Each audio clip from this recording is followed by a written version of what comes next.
This is Ryoshima, live from the zoo of Kerrigan Survival. We've got a breaking story for you. Let's go live to our head zookeeper outside the monkey enclosures. Thanks, Ryo. Our best scientists have recently made a breakthrough discovery leading to a very scary insight into the mind of a monkey. The monkeys have taken up a pastime referred to as Kerrigan Survival, with the higher in the social hierarchy banding together to take part in what is referred to as a pre-mate. Now typically in a pre-mate, the team of two, also known as a Zerg, get to choose from one builder and one support to ban from the 8 opponents known as the survivors, and in return, the survivors ban a Zerg. If the Zerg choose to, however, they can opt for a game with no bans at all. However, you'd have to be completely out of your mind to pick this option, because these primates are absolutely malicious and there will always be some absolute shameless freaks out there amongst them just fiending to abuse the other monkeys. Today we have a very scary game. Scary for the Zerg anyway. We have 3 Warfields and we are gonna see what that leads to. Oh, and apparently we've got a data as well. This is also a pre-made. I mean, a lot of teamwork's gonna be in order. We're gonna see hopefully some good scanning. 3 scans means we should pretty much have permavision on the hunter, I would hope. Although it has been decreed that Warfields are useless for early game and map control, so we will have to take that into account. Let's see how that plays out. We're going to be watching the Mushroom Man himself, see how he plays. I imagine I'm going to start out just standard. Looks like we're already organizing our scan order, so we can pretty much just constantly keep eyes on the hunter. Since we have 3 Warfields, like how long does scan last? It's a 30-second cooldown. I'm pretty sure it lasts like 10 seconds. So with 3 of us, it's like constant uptime on scans. Which is nice, because that actually means we're also going to be able to scan middle before the hunter spawns. Usually you wait till the hunter spawns to see where they go. But this way we could actually check if they're holding lings or not before the hunter spawns, of course. It's going to be interesting, I guess, because this class, Warfield, is really gas heavy. We've got a Sergeant Hammer as well, which is really gas heavy. We've got Elementalist that wants to constantly farm lings. We might actually run into a position where there's not enough on the map to sustain our classes, but we'll see though. We throw out our scan. Second scan should come out. There it is. We see it's a Kraith Glevik, by the way. Glevik's pretty scary. I mean, that's actually kind of a scary team comp. Kraith, very good base breaker, and Glevik, insanely strong defender. In fact, like once they get to a certain point, it's nearly impossible to push past them. Although Warfield would be one of the better ones, because you can punish them by blinking battle cruisers on them to do damage. But we see, do we just like this guy he's Kraith as well, so he has no mobility, no move speed, no anything, no like mobility spells other than crashing charge, which I mean you don't use that for mobility really. Like he is just never going to be able to move anywhere. He can't get the jump on any ecos. Like let's say there was an eco up here as well. He can't like destroy the rock to get through to it because we just have constant vision. And he's just running into the middle of nowhere, by the way. There's like nothing up here. He's just setting up patrols as he goes. You might find the Alarak, but we should know that. Actually, is this the one situation where we don't have scan on him? Oh no. The one time he manages to make it out of scan. I'm looking at the minimap. Yeah, he finds the Alarak. That's unfortunate. That's unfortunate. Well, he's going to get big feed from that, because that guy's massing +1s as well as Alarak. How much feed is that? Can we check that real quick? Which player is that? Player 5. So he's fed how much? Only 14. Honestly, not too bad. I mean, they haven't picked up all the gas blores, but that's like, what, 18 feed? Really not too bad considering. But we'll just keep up our farm. Looks like we're able to actually get quite a good amount of gas early game despite the classes we picked. Alarak is one of the ones that doesn't need gas too much actually if you're going mass +1s, funnily enough. Not that I'd say it's a, good thing that we have an Alarak on our team, usually a bit of a troll class. But, I mean, I guess on the bright, this might be one of the times it works, right? Permanent vision on Hunter, and everyone else needs the gas. Elementalist pissing this guy. Oh, do we see some bowling? Do we? No. This guy needs to go to some bowling classes. That was fucking abysmal. Hits the hunter, does like what? 80 damage, misses all the lings. Very sad state of affairs. We know he doesn't have crashing charge. Well, at least we do now because he didn't use it on me, but we probably knew otherwise he would have used that on the Elementalist. Usually you do start out with scan anyway, unless you want to go like crashing charge puddle on Kraith, which isn't terrible. But because of that, we do get to keep because he doesn't have crashing charge, we get to keep our Hellion alive. Imagine we're still scanning him. We see ours is on cooldown. Hopefully our teammates are scanning them too. We're waiting for ours. Should be able to check here. Okay, well, oh, we do find him. We get him on just the edge up there. Nice, nice. Alarak goes down. I have the same reaction in game. There's no way. I have the same reaction in game as watching this. Like, we have permanent eyes on Kraith. How do you die? I guess he just died to a Ling Ball there. Apparently he was AFK, so, you know, just a quality pre-main game. It is what it is. Oh, we find the Kraith. No scan needed. Good pullback from the Hunter. We miss our sticky bomb. Although it's like not as big of a deal if your units get sticky bombed anymore. Of course, Warfield's sticky bomb will pretty much never kill Lings anymore, unless he somehow gets insanely fast level 4. But yeah, it's like never going to kill the Lings. But leaving them low health, leaving them all on like 1 health does kind of help other people farm a little bit sometimes. Especially this early on. Oh, but apparently our Elementals was also... Everyone's AFK this game. That's okay. At least we've got untouched eco thus far. Hopefully we continue. Some good teamwork going on in the chat there. I like it, I like it. We're still have to scan our eco here, or close our eco to make sure he's not running up to it. Honestly, I don't think it happens this game, but I'd love to see like one of these rocks get hit and I just get full clear. I mean, I wouldn't love to see that. Maybe I'd love to see that happen to an ally, maybe, but obviously going to be very hard for a Kraith to pull off when we've got like 3 scans. Scan for the Elementalist there, mostly because it was on cooldown. I had nothing to do with it, but as we see, he places a Storm Orb that gives high ground vision. So he didn't really need it. But we do find the Kraith anyway. He's jumping on that Elementalist. Again, good pullback with the Lings there. Also, again, it's not really going to kill any of them, the hitting of the sticky bomb. Oh, my level 4 I'm not. Okay, well that's a shame. They get away. We're going to be able to farm them. We do make sure to check that they're not going to this guy's eco. Looks like they may be going for an eco that was over here before. But, I mean, it's as long as we know that it's not hitting his main eco, we're all good here. Actually, the Elementalist manages to catch it on his radar. That means we can follow it a little bit, get a little farm. We do know Kraith's coming. As much as I'd love to farm this, I try to block it in there as well. As much as I'd love to farm this, I don't want to get jumped on by a Kraith. He should be level 2 now. If we stand close to each other, the Elementalist and I, we can reduce our surface area. As much as I don't want to take damage, farming those Lings is really good for both of us. Is he level 2? He is level 2. He actually has Puddle level 2 instead of Crashing Charge, which is fair enough. I mean, if you... Like, Crashing Charge doesn't really have much value until you have the Puddle. The AoE slow. We're setting up a second eco. We're still not found on our first eco. Creep is getting close though, and, you know, keeping our options open is great. Setting it up for... We're probably going to upgrade this eco as well, because, like, I don't want to be upgrading this eco here when it can be cleared. It's also at plus 16, which I believe is the most efficient upgrade for the Warfield eco, so we do want to be upgrading different ecos anyway. Get the Herc out. I guess I'm going to run with him. He's going to give me a stim. I might even be planning to push Creep, which is rough versus Glivig, but again, we have 3 Warfields, so honestly, we could hit Creep a little bit and be kind of a pain. We also have the Elementalist, who is probably going to want to hit Creep at some point as well. But I mean, we've been untouched this game. We're at plus 50 per second. Like, the last Warfield game we watched, I was at, like, what, plus 27 per second at 14 minutes, because I got cleared a little bit. So this game, we're super ahead of the curve. We are running low on gas, but that's okay. Honestly, not too big of a deal, especially this early on, because I could just turn it into upgrades. What upgrades am I at right now? I'm at 1-2. Might go for 2-2 and a bunch of Hellions and a push. 2 attack would be nice here. Looks like I am going for it, yeah, because it will help me clear out those tumors. I'm okay with jumping near Kraith. I might actually follow Kraith this game, because it's a bit of a difficult state of affairs to follow or to harass a Glivig, because they do so much damage. They can teleport under you. They have so much range. Yeah, okay, even type it in chat. I say I'm following him. So we no longer even need to scan for the Kraith, because I'm just going to be sitting on top of him. We probably get a second level and sticky bomb here, right? Especially if I'm following Kraith, I don't need the scans as much. But now I'm holding on to it. But it means we're going to be able to do damage to him if he doesn't spawn units. If he does spawn units, we're going to be able to farm the units. Making units here to maybe pick up this Ling Ball. Yeah, we scan it to try and get vision, but it runs by anyway. We do level up Sticky Bomb, yeah. They have 1 armor, so we're not able to kill them. But, I mean, we slow them down, we do damage to them. We're making more units. I wonder if I'd probably go for 3 armor here, right? Although 3 attack wouldn't be a bad idea, because I'm following Kraith, and he can't really kill me. But I kind of also, okay, I'm going 3 armor. I do want to keep my Hellions alive, and it also opens up the opportunity to push Creep if he manages to escape me. We just have to salvage that. It's a random Ling hitting a wall. I could lift it up and drop it back down, but on the off chance that Glivig happens to see that on their minimap or something, they will just full clear me with a Bile plus auto attacks. So I have to full salvage that. We might even make I think I do this game, spoilers, but I'm pretty sure I do.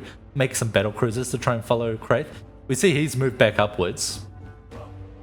No, it must have got caught. I thought he was sending a uniball down here to the Seco, but maybe the elementals caught it or something. But we jump back on the Kraith. We're going to piss him off a little bit more, maybe get some damage on him. It's a small amount of damage, but it either takes up his time or pushes him away. I shouldn't be losing units, so I should be trying to kite a little bit better.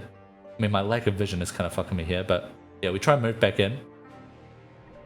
But I mean, what? How much damage have I done so far? 2.6k? It sounds like it is a small amount, but you know, it adds up. It's better than doing 0 damage, right? So we may as well do that while we're following him. And eventually that chip damage is going to add up over time. All while I pretty much farm levels and XP off of this. Because anytime he makes units around me, I just get it. What am I making here? A siege tank and an eidolon. Oh, because I'm recalling down to it to defend it. So I'm getting an eidolon out preemptively, who has a recall of her own. That's off cooldown in 60 seconds as opposed to mine in 5 minutes. We come over here, we catch this. Even though recall's not going to be up yet, we're going to be able to run away from Kraith. We're just going to have that recall. He's fucking headbutting the rock down here. But we want that eidolon off cooldown by the time we do need it. Blink in there, do some damage. If he really wants to kill this rock, he's going to take damage for it. And we're going to farm all those lings. Oh, we're level 5 now. Okay, that's fine, that's fine. We don't have blink now. I should make an outhouse on the high ground. No, I have... yeah, bad call by me. Okay, he doesn't want to take the damage anyway. We have reduced surface area, but I should have made an outhouse on the high ground by the time laser tank gets low health. I would have been able to jump up to it, but blink's off cooldown anyway. How much damage do we do now? So now we're up to 5k damage, not bad. And we're just going to follow him with the tank. We get a lot of gas out of this. We're halfway to level 6 as well, or level 5.5. So we're in a good spot. I imagine I upgraded Scan there. Yeah, I mean, Scan just scales so well into the late game. And I mean, this eco's still up. He didn't actually hit the eco. We've still got barracks up on the top left side of the map as well, so we'd be able to make eco over there. But, I mean, I can just very easily, especially now that I'm sitting at my eco, defend it. I don't want to get jumped on by Glevik here, because I don't have blink. So she could potentially kill me if she manages to, like, body block me well, and then spawn a bunch of roaches. So I have to be a bit careful. We want to push creep back without stepping too far there. Okay, I do just run. I was going to say I could opt for 2 things. I could opt for either running, which I did, or I could try and target her with the battle cruisers and have everything else target lings, but I guess that's not worth it so much when my Warfield isn't around, because I'd love the gas, but without getting the XP as well, throwing away these units when I'm only at plus 86 is not that great of a choice. Might look at the tank upgrade, plus 200 damage if I'm going to make more of them. I only have 2 at the moment, but I could make more and harass with those, which would be, I mean, at that point, if I have to upgrade more, like maybe 5 tanks or something, Glevik could TP on me and they're just gonna take like 10k damage, which is worth trading those tanks for sure. We see that left side gets taken out, our barracks up there, so we're actually a bit limited on space now. I mean, we've still got this barracks down here, but that's obviously very close to creep. I could maybe rotate upwards with my Warfield, but I guess I'm just kind of focusing on this micro here, which I mean, I micro it, but I still lose like all those units except the battle cruisers. Glevik does some insanely scary damage. Try and keep that battle cruiser alive. We can always heal it up by putting one of the battle cruisers in an outhouse, giving it the healing aura. We're making some more units. I think an eidolon. No, just Herx. The stim. How long till I get recall? Not long. So only 45 seconds now. What are we sending these battle cruisers out for? Maybe a little bit of creep harass? Or no, just bad micro maybe? Looks like I'm trying to get him back to heal up in that outhouse actually. No? Yes? I don't know. I guess in the end, yes. Okay, we're going back for a bit of a push. We see Kraith down here. I was going to say, I wonder how my fellow Garfields are doing, but I guess we're about to get hit by a Kraith, so we want to focus on that. Based on the build time of that barracks down there, looks like I'm building some more battle cruisers. I am. So if he wants to go for this eco, he's going to take damage for it. Swap that battle cruiser out so we get it on the high, or we swap the other one onto the high ground without having to use the blink. That way I can save the blink for defending this eco if Kraith comes, which he doesn't. I mean, the Herx plus a couple of Hellions actually doing great with clearing out this creep. I'm surprised Glevik isn't coming to just stop me because I don't see much harass. We see them on the right side here. I don't quite cut off the creep cutoff here. Should be able to scan that. My scan off cooldown. It is now. But we're actually taking a huge chunk out of their creep for, I guess when we eventually do cut off the creep cutoff, we will have, like, they'll just be pushed back so far, like close to mid actually. We blink up there, take a bit of a Pegalisk fight, but I lose a battlecruiser for it. Maybe a little too optimistic with that blink, or over eager with that blink. I could have just farmed it from low ground. Do I lose both of them? Oh, I have to sticky bomb to keep it alive. We lose the Hercs and the Hellions, but it's fine. They did a great job with clearing that creep out. Yeah, it looks like in chat, some people want a base, but we do have to push first. The Zerg have way too much creep, and it's a Kraith. So, I mean, if we base and they have a Kraith and a Gleevig on our base, even though we're 3 Warfields and an Elementalist, and we have a Sergeant Hammer, I think, still. Absolutely fucked base composition. Like, Zerg can never outscale us if we manage to solidify ourselves. However, it takes us a long time to actually set up a base with all those classes. So we absolutely need to push back creep first. They're sending some piglets to try and clear out our eco, but we have vision all around it. We have battlecruisers defending. We're easily going to be able to farm it. How far away am I from level 6? Well, that answers that question. We're level 6 now. We're going to be able to pop out the Xanthos once I get some gas. Do I cancel these? I should cancel these, right? I guess not. I need that 50 gas ASAP so I can start maybe pushing with the Xanthos, because then I can start farming XP on him. He gives vision to my units as well, which is nice. Okay, looks like they're basing top right. I say I'm on my way. I am opposite side of the map. I have nothing to recall to other than my own eco. I also need to make sure I probably push. I guess I don't need to push too much creep while I'm on my way, because most of it around here is pushed back already. But if we can keep this area down here defended, I mean, they have to, with Kraith, because they can't just send units to it, right? Because I defend it. They have to send Kraith all the way across the map, opposite side of the base to go take it out. And he has no recall, no mobility, so it's an absolute fucked spot for him to be in. We take out these piglets as they're being rallied to our eco. The remaining 2 we can just clear with some battle cruisers. And we slow push through here as we go. Maybe clear out a little bit of creep. Clear out a nice overlord too. We don't need to rush to the base, because again, making sure that eco up on the bot left side of the map, not just mine, but also this, is a massive deal. It completely fucks over the Zerg having this left up. We do have to blink lows onto the high ground, because they can clear our eco from the high ground, so we need to stop that. We're making more battle cruisers. We're sitting at 13k plus 200 per second nearly. We're in a great spot. We're probably the most fit on the team by far, but we're not in the base, so we do need to slowly make our way there. That's fine. I could have maybe blinked some units in there to try and do some damage, but that's fine, it's fine. Yeah, it's definitely a very slow rotation around the map. Our units are so clunky. But we're taking out things as we go. We're clearing out creep as we go. We see Kraiths actually up there fighting already. We have so many survivors up here, so they're actually able to kind of defend this. The mass flying Vikings. He's actually kind of breaking in there a little bit. I mean, these guys can... Obviously, they don't really want to give up the Sergeant Hammer eco. That's a lot of eco and it's reacting. It takes so much time to build that, and it's so much income he has. Yeah, plus 300 per second nearly. We're here now though, so we can pretty much probably solo defender side, especially once we get out the battlecruiser production. We just need to get that started up, but we've also got our Xanthos out. We've already got some battlecruisers out. We'll be able to ideally put... We see on the minimap some more units going to our eco as well. I wonder if I notice. I imagine I do. But we could put pretty much all of our income into units now. Like if we're already almost maxed out actually, but if we put all our income into upgrades, into planetary fortresses, and then into maxing out battle cruisers, they just can't break in. Even if they manage to like somehow full wipe this eco, if we have maxed out army, the Sergeant Hammer will just scale well enough to carry. So all we have to do here is just defend this base really. It's fucked. That being said, it is a Kraith, and what level Spine Volley does he have? We're pushing back creep there as well. No levels in Spine Volley. I mean, he's holding 2 skill points, but I mean, level 4 Spine Volley could be real fucking scary for us. It could actually just clear out armies from across the screen. So I guess if they do clear out the eco somehow, then we could be in trouble. But still, our teammates aren't poor. We're doing some creep clear here, try and keep as many units alive as possible. No reason to lose them, so I guess we may as well not, even though we're at good income. Now we're plus 250 per second. I think I'm upgrading, yeah, those planetaries. We'll be able to push back creep here. This will be huge because it'll stop...